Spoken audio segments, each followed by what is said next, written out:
بسم اللہ الرحمن الرحیم۔ السلام علیکم میرے پاکستانیوں، یہ ویڈیو ان لوگوں کے لیے ہے جو اب بھی پاکستان کو ایک باوقار، خوددار اور انصاف پر مبنی ریاست دیکھنا چاہتے ہیں۔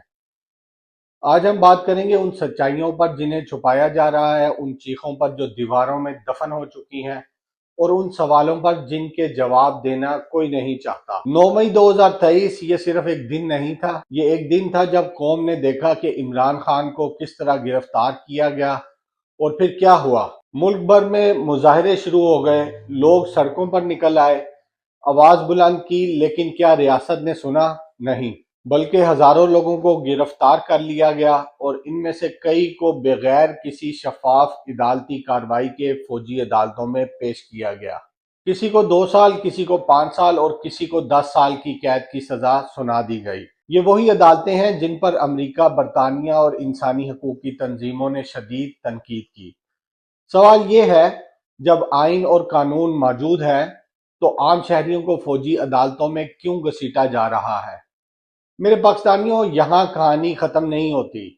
یہ وہ لوگ تھے جو اپنے نظریے کے ساتھ کھڑے تھے، جو پاکستان کے لیے بہتر مستقبل چاہتے تھے، لیکن ان کو ایسی جیلوں میں پھینک دیا گیا جہاں نہ روشنی ہے، نہ پانی، نہ دوا، نہ انسانیت۔ اوور کراؤڈڈ جیلیں، گندے غسل خانے، بیماریاں ہر طرف۔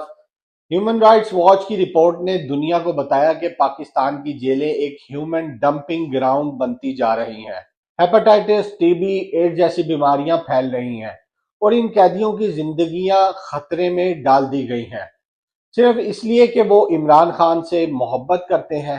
کیا یہ ہے نیا پاکستان؟ کیا یہ ہے انصاف کا نظام؟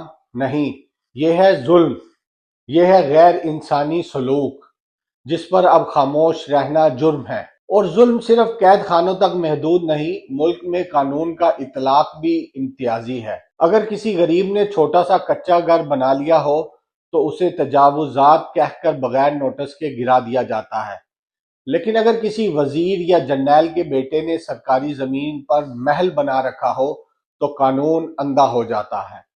یہ ہے انصاف کا وہ ترازو جس کا ایک پلڑا صرف کمزور کے خلاف جھکتا ہے۔ یہ ہے وہ نظام جو قوم میں بے چینی، بے بسی اور بے اعتباری پیدا کر رہا ہے۔ نہ عدالت پر بھروسہ رہا، نہ اداروں پر۔ اور بات صرف جیل، قانون یا گرفتاریوں کی نہیں، بات اس سیاسی انتقام کی ہے جو عوامی مفاد پر حاوی ہو چکا ہے۔ یاد ہے وہ وقت جب عمران خان نے صحت انصاف کارڈ متعارف کروایا تھا؟ ہر پاکستانی، امیر ہو یا غریب، مفت علاج کا حقدار بنا۔ یہ وہ کارنامہ تھا جس پر ہر قوم کو فخر ہونا چاہیے تھا، لیکن موجودہ حکومت نے اسے بند کر دیا۔ کیوں؟ کیونکہ یہ منصوبہ عمران خان کا تھا۔ اسی طرح خان کے دور میں بنائے گئے ہسپتالوں کے نام بھی بدل دیے گئے۔ یہ فیصلے عوام کے مفاد میں نہیں بلکہ خان سے ذاتی دشمنی کے نتیجے میں کیے گئے ہیں۔ سیاسی اختلاف ایک بات ہے، لیکن قوم سے بدلہ لینا یہ بدترین سیاست ہے۔ اور اب ایک اور خطرناک کھیل شروع ہو چکا ہے۔ پاکستان کی اسٹیبلشمنٹ اسرائیل کے ساتھ تعلقات کو نارملائز کرنے کے لیے خاموشی سے ماحول بنا رہی ہے۔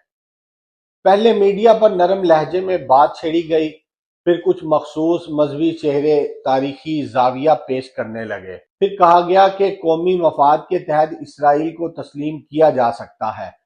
لیکن میں آپ سب کو یاد دلانا چاہتا ہوں، پاکستان کی بنیاد لا الہ الا اللہ پر ہے، اور یہ ملک کبھی بھی اسرائیل جیسے قابض، غاصب اور ظالم ریاست کے ساتھ تعلقات قائم نہیں کر سکتا جب تک فلسطین آزاد نہیں ہوتا۔ یہ صرف فلسطین سے غداری نہیں، یہ اسلام پاکستان اور عوام کے ضمیر کا قتل ہے۔ اور ان سب کے درمیان عمران خان آج بھی اکیلا کھڑا ہے، جیل میں، قید تنہائی میں، ظلم کی راتوں میں، لیکن سر نہیں جھکایا، کیونکہ وہ قوم کے نظریے سے غداری نہیں کر سکتا۔ اب سوال ہم سب سے ہے، کیا ہم خاموش رہیں گے؟ کیا ہم نیوٹرل بن کر اس تماشے کو دیکھتے رہیں گے، یا ہم حق کا ساتھ دیں گے، انصاف کا، انسانیت کا، عمران خان کا؟ یہ وقت ہے فیصلے کا۔ فیصلہ صرف عمران خان کے حق میں نہیں، فیصلہ اس پاکستان کے لیے جس کا خواب قائد اعظم نے دیکھا اور جس کے لیے لاکھوں لوگوں نے قربانیاں دی۔ میں حامد مظفر منہاج سچ کی آواز بلند کرتا رہوں گا انشاءاللہ، چاہے حالات کچھ بھی ہوں۔ اگر آپ بھی سچ کے ساتھ ہیں تو اس ویڈیو کو شیئر کریں، خاموشی توڑیں اور ظلم کے نظام کے خلاف ایک ساتھ آواز بلند کریں۔ پاکستان زندہ باد، عمران خان پائندہ باد۔ تو ناظرین، اب تک کے لیے بس اتنا ہی۔ میں حامد مظفر منہاج، سچ ٹی وی 7 اردو آسٹریلیا سے۔ مزید ایسی تازہ ترین خبروں اور اپڈیٹس کے لیے ہمارے چینل کے ساتھ جڑے رہیں۔ تب تک کے لیے اللہ حافظ۔ السلام علیکم ورحمۃ اللہ وبرکاتہ۔